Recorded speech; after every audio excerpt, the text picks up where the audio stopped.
Thank you and welcome to the show this morning. The topic this morning is the National Day of Atonement, and we're fortunate to have with us the director of the Race Relations Institute at Fisk University, Dr. RWinbush, to talk about the National Day of Atonement. And Dr. RWinbush, let me welcome you to the show this morning. Thank you for inviting me.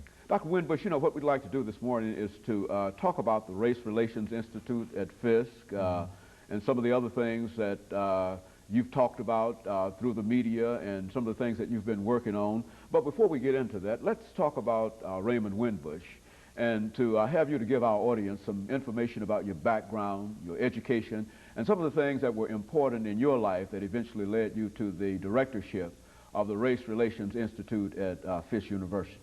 Well, I'm like many Nashvillians, a northern transplant. I was raised in Ohio, Cleveland, Ohio, in fact. Went to school in the South, Oakwood College, which is about 100 miles south of here in Huntsville.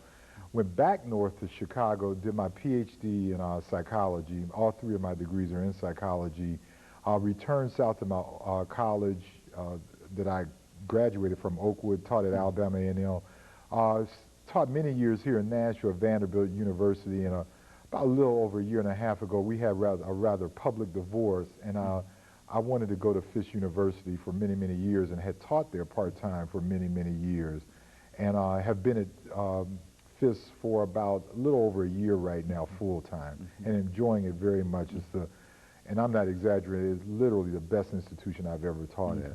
Dr. RWinbush, you know, when we talk about the Race Relations Institute at Fisk University, I think a large number of folks might be aware of that institute, but let's talk about Fisk University as an historical black college. Let's give you an opportunity to talk about that and to put the Race Relations Institute within that framework. Well, Fisk, you know, the more that I know about Fisk and learn about Fisk, the more I'm amazed at how much it has contributed. You cannot write the 20th century history of African American, especially intellectual history, without talking about Fisk University. It's simply impossible.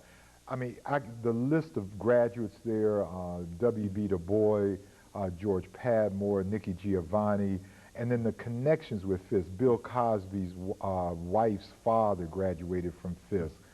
There's so many people. I spent most of the summer in Africa doing some research on W.B. Du Bois and George Padmore, who's another great Pan-Africanist, and had to go to Africa to find out that Padmore graduated from Fisk back in the 1920s.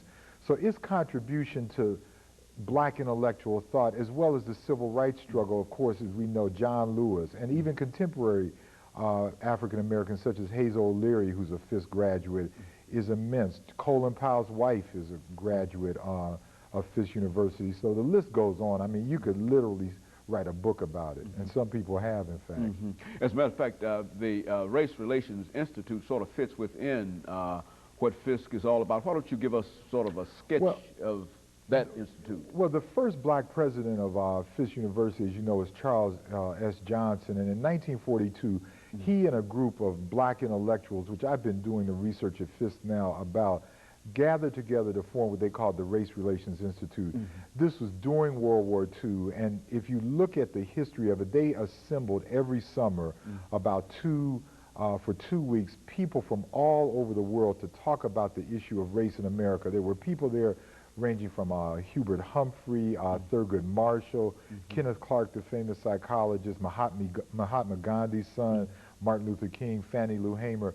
And essentially, if you look after World War II, it formulated post-World War II philosophy. It was instrumental in desegregating the armed forces, marshaling the legal briefs in terms of Brown versus Board. I called it like an intellectual huddle that took place every year at Fisk, and then branched out and did the play in terms of race relations. I mean, there's no single institution that contributed so much in terms of like linking racial issues in this country with public policy formation as the Race Relations Institute.